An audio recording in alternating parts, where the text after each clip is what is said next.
दोस्तों, हमारी सीरीज चल रही है केनेथ एंडरसन की बुक द टाइगर रोर्स। कहानी के पिछले पार्ट्स प्लेलिस्ट में हैं।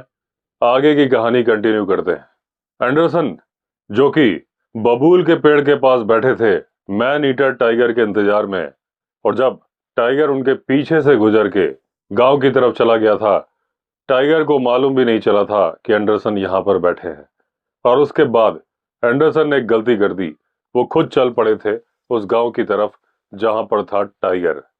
रास्ते में जाते वक्त उनके पैर झाड़ियों में उलझ रहे थे, पत्थरों से टकरा रहे थे और उससे आवाज हो रही थी। और उससे पक्का टाइगर को मालूम चल गया होगा कि कोई इंसान या जानवर उसकी तरफ आ रहा है।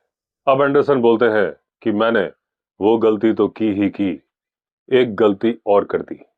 एंडरसन ने बहुत जल्दी अपनी टॉर्च जला दी और उस टॉर्च की जोरदार बीम जब झाड़ियों को चीरते हुए आगे निकली तो मैन ईटर टाइगर, जिसकी की झलक एंडरसन देख नहीं पाए, दूर कहीं जोर से दहाड़ा। और उसके बाद झाड़ियों के सरकने की आवाज आई। यानी कि जिस तरह से मैन ईटर टाइगर कायर होता है, वही कायराना हरकत दिखाते हुए वो टाइगर झाड़ियों में गायब हो गया। अब किसी तरह की सावधानी रखने की कोई जरूरत नहीं थी, क्योंकि इनका शिकार जा चुका था। अब एंडरसन टॉर्च की रोशनी में पुजारियों के घर की तरफ बढ़ चले और मन ही मन सोच रहे थे कि मैं कितना बड़ा इडियट हूं जो इस तरह की दो दो गलतियां मैंने की। वहां पहुंचने के बाद मैंने बहुत ही धीमी आवाज में बायरा को पुकारा। एक आवाज के बाद ही बायरा बाहर आ गया, क्योंकि वो रात भर से जग रहा था। वो लंगूरों की आवाज भी सुन रहा था और उसके बाद जितनी भी आवाज हुई, सारी आवाज अपनी झोपड़ी के अंदर से बायरा सुन रहा था।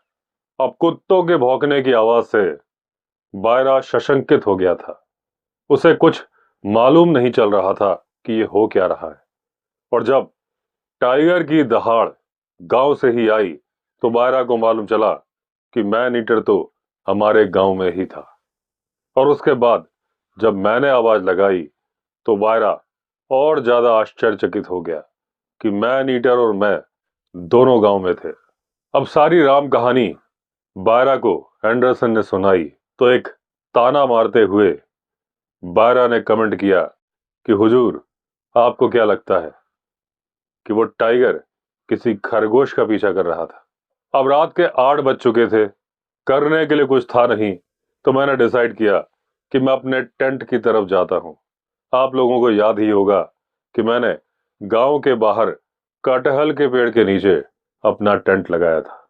अपनी हरिकेन लैंटर्न को जलाया जो कि पोल में टंगी हुई थी, और उसके बाद खुद के लिए चाय बनाई, चाय पी और उसके बाद जमीन पर अपना गद्दा बिछाया।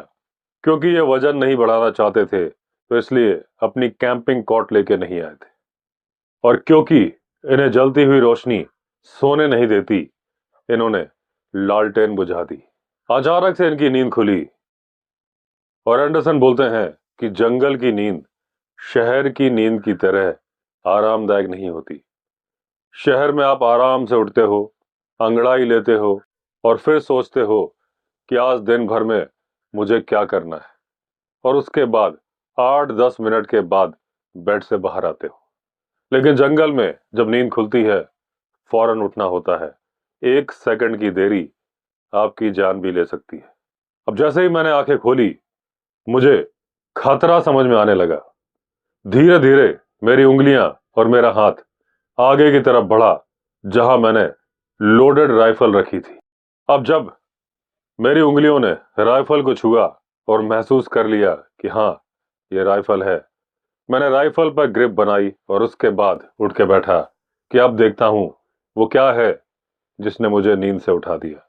1-2 सेकंड तक तो कुछ सुनाई नहीं दिया, और उसके बाद खरोचने की, स्क्रैच करने की आवाज आई। पहले एक आवाज आई, फिर 2, फिर 3, फिर 4, फिर लगातार कुछ स्क्रैच कर रहा था। क्या था नहीं मालूम। अब मेरे टेंट की एक साइड हल्की सी उठी और उसके नीचे से अंदर कुछ घुसा। क्या यह सांप था? अब वो जो चीज निकल के आई थी, वो मेरे गद्दे के पास में रुकी, कुछ दूरी पर ही थी, और उसके बाद अचानक से वो वापस निकल गई। ये मैन ईटर था जो मेरे टेंट के बाहर आ चुका था। अब टेंट को देख के मैन ईटर को मालूम चल चुका था कि यहां पर इंसान है, लेकिन उसे मालूम नहीं था कि टेंट का करना क्या है। इसलिए उसने अपना पंजा अंदर डाल के महसूस करने की कोशिश की थी कि अंदर क्या है। अगर कुछ मेरी रीच में है तो मैं बाहर खींच लूं। अब टाइगर ने बहुत ही साफ सुथरा प्लान बनाया था। बस इसमें एक ही गंदी बात थी कि इसमें शिकार मैं होने वाला था। लेकिन मेरी सिक्स सेंस ने समय रहते मुझे उठा दिया था। अब जब हेंडरसन ने राइफल उठा ली, उसके बाद उन्होंने राइफल की मजल को उस तरफ घुमा दिया जहां उन्हें उम्मीद थी कि टाइगर है। अब धीरे धीरे उनका राइट हैंड ट्रिगर की तरफ बढ़ चला। अब एकदम घुप अंधेरा था। हेंडरसन को मालूम नहीं था कि टाइगर कहां पर है। वो अंदाजा लगा रहे थे और इंतजार कर रहे थे कि टाइगर कोई दूसरी हरकत करे। टाइगर ने फिर दूसरी हरकत की। उसने फिर अपना पंजा डाला टेंट के नीचे से, और एंडरसन ने ट्रिगर दबा दिया। अब जबरदस्त धमाका हुआ। ये पैरों तक कांप गए, और उसके बाद इन्होंने दो बार ट्रिगर और दबा दिया। .405 विंचेस्टर राइफल का धमाका बड़ा जबरदस्त था। अब एंडरसन सोच रहे थे कि क्या टाइगर को गोली लग गई। अगर गोली लगी होती तो कम से कम वो गुर्राया तो होता। क्या वो बच गया, नहीं मालूम। अगर टाइगर घायल होके गया तब भी उसने आवाज की होती। अब एंडरसन बोलते हैं, मैंने एक और बेवकूफी की जो कि माफी योग्य नहीं है, और वो गलती ये थी कि मेरी राइफल पर टॉर्च लगी हुई थी। गोली चलाने के पहले जब वो पंजा दोबारा आया था, मैंने वो टॉर्च क्यों नहीं जलाई।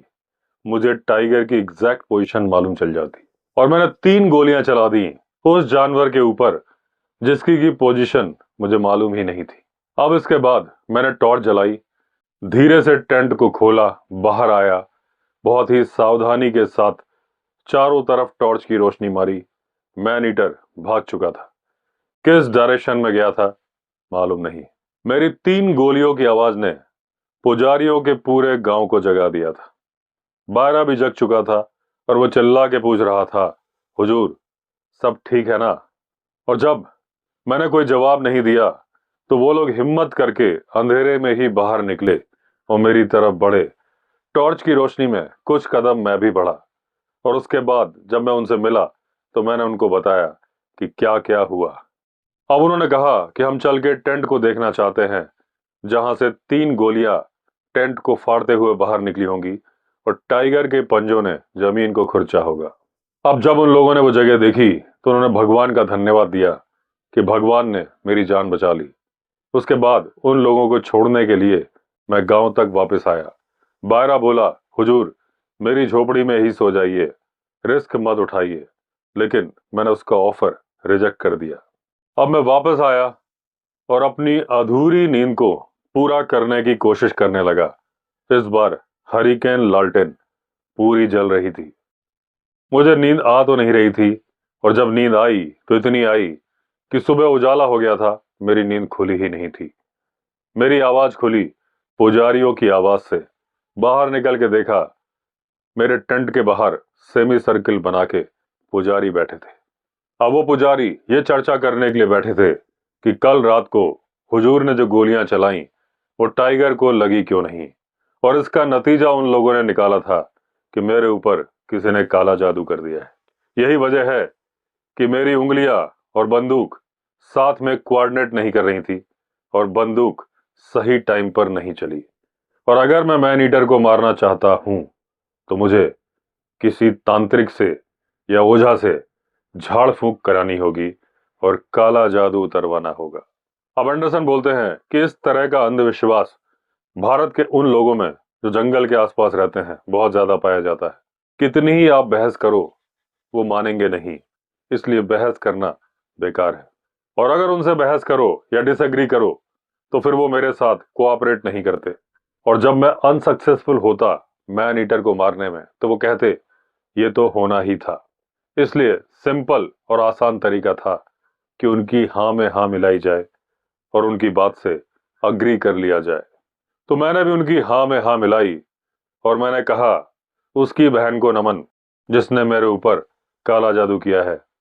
आप लोग काला जादू उतारने में मेरी मदद कीजिए। तो उनमें से जो सबसे बूढ़ा आदमी था वो सामने आया और बोला, काला जादू उतर तो जाएगा लेकिन खर्चा आएगा 5 रुपए का। हालांकि उसने बोला, इन 5 रुपए में उस मुर्गी की कीमत भी शामिल है जिस मुर्गी की बलि चढ़ाई जाएगी, और पूजा में जो साजो सामान लगेगा वो भी इस 5 रुपए में शामिल है। मैंने 5 रुपए निकाल के दे दिए और फिर टेंट के अंदर चला गया, सोने की कोशिश करने लगा ताकि मेरी अधूरी नींद पूरी हो जाए। लेकिन नींद कहाँ आने वाली थी, मेरा दिमाग तो मैन ईटर के बारे में ही सोच रहा था। अब मुर्गी की चीख ने ये बता दिया कि बिना मतलब में एक मुर्गी की जान चली गई, और उसके बाद जो धुआं उठा और धुएं की गंध ने बता दिया कि पूजा चल रही है काला जादू उतारने की। अब मुझे बायरा की आवाज सुनाई दी, हुजूर उठ जाइए, काला जादू खत्म हो गया, अब हम टाइगर को ढूंढने चलते हैं। और हुजूर इस बार टाइगर हमें एक बार में ही मिल जाएगा। आप एक गोली चलाएंगे, एक गोली में ही टाइगर मर जाएगा, क्योंकि आपकी उंगलियां और आपकी राइफल एक दूसरे के साथ मिलकर काम करेंगी, क्योंकि अब काला जादू नहीं है। लेकिन वो जो गांव का बूढ़ा व्यक्ति था उसने कहा, अभी पूजा कंप्लीट नहीं हुई है। उसने मेरी राइफल मांगी, जमीन पर रखी, कुमकुम और चूने से तरह तरह के निशान बनाए, और उसने उस मुर्गी की आंतें राइफल के आसपास बिछा दी। कुछ आग उठाई, चारों तरफ उछाली, बोला, अब पूजा कंप्लीट है, अब टाइगर आएगा और सीधा मर जाएगा इस बंदूक की गोली से। अब सूरज आसमान में ऊपर चढ़ चुका था। बायरा और उस मुखिया जिसने की पूजा की थी, उसका 20 साल का बेटा मेरे साथ चला। बोला, हुजूर चलिए टाइगर को ढूंढने चलते हैं। अब एंडरसन बोलते हैं, कोई भी आदमी जानता है कि एक मैन ईटर टाइगर को ढूंढना भरी दोपहरी में बेवकूफी वाली हरकत है, क्योंकि नॉर्मल टाइगर सामने नहीं आएगा, ये तो मैन ईटर है। अब ये जो बायरा ने जंगल क्राफ्ट ये जो हरकतें की थी उसको मैं समझ सकता हूं, लेकिन उसके जैसा मंजा हुआ शिकारी दिन में टाइगर ढूंढने चल पड़ेगा, ये बात मेरी समझ से परे थी। हालांकि बायरा मेरा चेहरा देख के समझ चुका था कि मैं इस बात से डिसएग्री कर रहा हूं, लेकिन बायरा मुझसे बोला, हुजूर टाइम वेस्ट मत करिए, जल्दी चलिए। बायरा को पूरा यकीन था कि ये जो पूजा की गई है इसकी वजह से टाइगर हमें मिलेगा ही मिलेगा। लेकिन जब थोड़ी दूरी तक पहुंचे तो मैंने मुथु, जो कि उस 20 साल के लड़के का नाम था, उससे कहा, जगह चेंज करो, क्योंकि ये जो भी कुछ हुआ जादू टोने की पूजा, इसका कोई असर हो या ना हो, लेकिन अगर गलती से टाइगर हमें मिल गया तो वो पीछे चलने वाले को छोड़ेगा नहीं, और ये मुथु जो पीछे चल रहा है ये बचेगा नहीं। अब हम लोग पहाड़ से नीचे उतरते हुए उस तालाब के किनारे पहुंच गए जहां एक रात पहले बबूल के पेड़ के पास मैं बैठा था। रेत के ऊपर वो लोग निशान ढूंढने लगे कि कौन से निशान ताजे हैं, कौन से निशान पुराने हैं। हालांकि ये बहुत मुश्किल होता है ताजे और पुराने निशानों में अंतर करना, लेकिन उन लोगों ने वो निशान ढूंढ लिए जब टाइगर मेरे पास से, यानी मेरी पीठ के पीछे से गुजरा था पिछली ही रात। उसके बाद उन्होंने टाइगर के गांव की तरफ जाने के निशान ढूंढ लिए, और फिर गांव से दूर जाने के निशान भी उन्होंने ढूंढ लिए जब मेरी टॉर्च की रोशनी से टाइगर दहाड़ा था और झाड़ियों में गायब हो गया था। उसके बाद मेरे टेंट के वहां से जो टाइगर के पैरों के निशान मिले वो तेजी से भागने के थे, क्योंकि टाइगर बंदूक की गोली से घबरा गया था और शायद उसे डर था कि हम उसके पीछे आ रहे हैं। हमने सारे निशान चेक किए, कहीं पर भी खून के निशान नहीं थे, यानी गोली टाइगर को लगी नहीं थी। हम थोड़ा आगे चले तो वो निशान पहाड़ी के पूर्वी दिशा की तरफ पहाड़ी पर चढ़ते हुए बने थे। अब मैं उस जगह को पहचान गया, ये वही जगह थी जहां से पहली बार लंगूरों का संतरी यानी कि लंगूर वॉचमैन बोला था। अब टाइगर जहां से आया था उसी डायरेक्शन में वापस लौट गया था। इसका मतलब उसकी गुफा या छिपने की जगह इसी पहाड़ी पर है। अब आगे की जमीन मुश्किल हो गई थी। बड़े बड़े पत्थर थे और उन पत्थरों के बीच में घास निकली हुई थी। पैरों के निशान मिलने बंद हो गए। अब ये जो एक्सपर्ट दो पुजारी थे, बायरा और मुथु, ये भी नहीं ढूंढ पा रहे थे कि टाइगर कहाँ गया। काफी दूर तक ये लोग सर्किल बना के घूमते रहे। फिर एक जगह मुड़ी हुई घास थी, एक पत्थर को उन्होंने उल्टा। तब इनको आइडिया लगा कि टाइगर यहां से गया है, लेकिन आगे जाके दूसरा कोई सुराग मिला नहीं। अब हम क्लूलेस थे। हमें केवल ये मालूम था कि टाइगर इस पहाड़ी पर गया है। किस तरफ गया है, कहाँ है, ये हमें नहीं मालूम था। अब हम लोगों ने फुसफुसा के बात की कि हमें इस पहाड़ी के ऊपर चढ़ना चाहिए। क्या पता कोई गुफा मिल जाए जहां पर मैन ईटर आराम कर रहा हो। अब अगर एक के पीछे एक चलते तो बहुत ही छोटा सा एरिया स्कैन होता।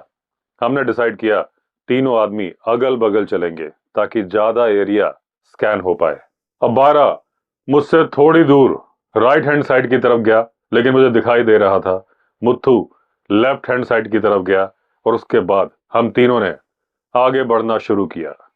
अब जमीन और ज्यादा पथरीली हो गई थी, घास भी थी, लेकिन हमें टाइगर के पैरों के निशान नहीं मिले थे। अब जिस पहाड़ी पर हम चढ़ रहे थे वो 500 फीट ऊपर होगी और हम उसकी चोटी पर पहुंच गए।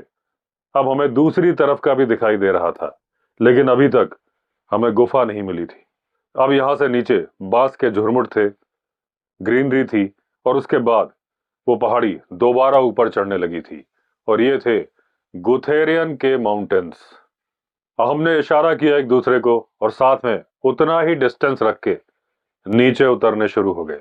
अब इस तरफ की जमीन ज्यादा उपजाऊ थी, बांस थे, बहुत सारी घास थी, ग्रीनरी थी। अब नीचे उतरने के बाद घास इतनी बड़ी थी कि मेरे साथी अब मुझे दिख नहीं रहे थे और उन दोनों के पास कोई बंदूक भी नहीं थी।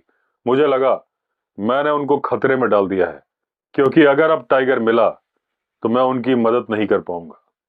वो झाड़ियां घास इतनी घनी थी कि कहीं से भी ना तो वो मुझे देख सकते थे और ना ही मैं उन्हें देख सकता था। अब मैं ये सोच ही रहा था कि तभी डर के मारे चीख की आवाज सुनाई दी और ये चीख आई थी मुत्थू की, वो 20 साल का पुजारी लड़का। और उसके बाद टाइगर की वुफ की आवाज आई थी, यानी कि टाइगर ने चार्ज कर दिया था मुत्थू के ऊपर। अब 12 ने जोर जोर से चिल्लाना शुरू कर दिया था। वो टाइगर को डरा के भगा रहा था, मैंने भी वैसे ही चिल्लाना शुरू कर दिया और हम बढ़ चले उस तरफ जहां से आई थी चीख। अब जब हम वहां पहुंचे, देखा मुत्थू, वो 20 साल का लड़का, उल्टा पड़ा हुआ था। उसका चेहरा नीचे था, उसकी खोपड़ी टाइगर ने क्रश कर दी थी। सबसे पहले टाइगर ने उसकी गर्दन में कैनाइन दांत गड़ाए थे और फिर अपना पंजा मारा था उसकी खोपड़ी पर। उसके बाद टाइगर भाग गया था क्योंकि उसने मेरी और बायरा के चिल्लाने की आवाज सुन ली थी। लेकिन तब तक उस लड़के का भाग्य निर्धारित हो चुका था। वो लड़का मर चुका था। तो दोस्तों, आज के एपिसोड में इतना ही।